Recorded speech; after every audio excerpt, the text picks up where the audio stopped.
And when I was talking to him last week, and I said, Oh, wow. Okay. That's weird. I've got I'm in my wife's car.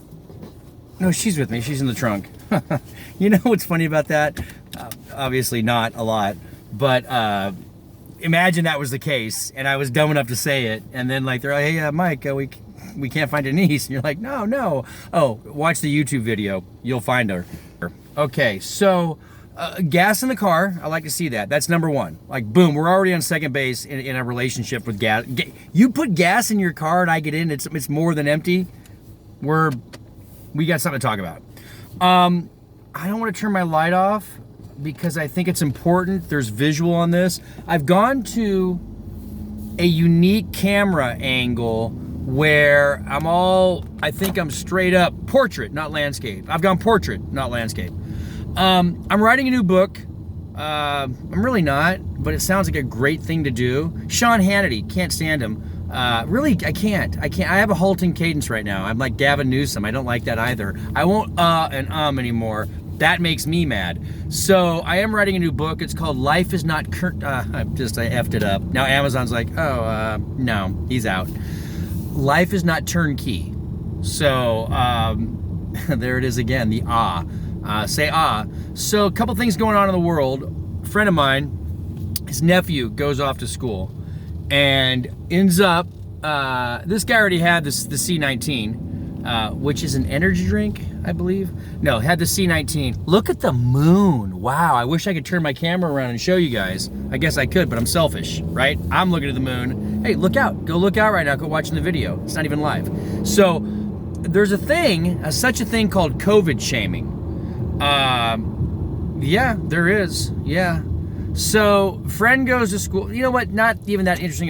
It's not an interesting story, but the point is that in today's world, you can be shamed left or right or left, up or down on the COVID, depending on the situation. So you just got to be careful with that. The COVID shaming.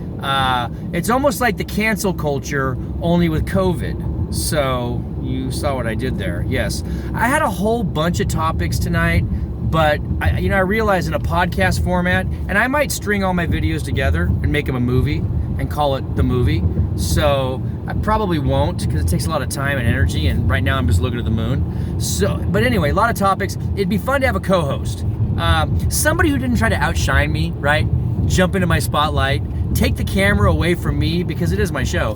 But somebody who just like an Ed McMahon. To your younger viewers, he's the guy who did the giveaway sweepstakes. Younger, well, it was the 70s. Ed McMahon. He was Johnny Carson, right? Now I'm not equating myself to Carson, but I'd like to think I could find an Ed McMahon out there who didn't jump into my dish, right, and try to get all the spotlight. And I sound selfish as hell saying that, but it is what it is. So that's really all I have tonight. I do want to get back to the COVID shaming. It's not, yeah, man. I probably get canceled if I go too far on this rant. Getting canceled, what does that mean for me? I mean, you can't go do X anymore. And what I mean by X is not, Molly. And what I mean by Molly is not Molly, the next door neighbor. Nice lady, sweet lady. She's 75 years old. But no, getting canceled, go ahead, cancel me. I would have canceled myself 6 years ago, right? If I knew any better. So yeah, in fact, please cancel me. But the point being is we're going way wacko right now and I'm not gonna do a bunch of protests and all that, but protest, we're into situations now. So we just got to get a grip on things. I always like to tell a friend of mine that it's not a friend of mine, my wife, but if you got to be careful using your wife as your foil, if you will, because you can get in a lot of trouble for that. But hey, hands are dealt, right? The cards are on the table. We're just waiting for the flop, but we still got to make a bet based on the hands on the table, right? We got to make a move. So make a move, right? Tony Montana style. Got to make a move. So don't be afraid to make your move, and you course correct along the way. Shit's gonna happen, but we can't stand around paralyzed. Well, how could you stand around paralyzed? That just makes me an asshole for saying that, right? Like, oh, sorry, forgot. We can't stand.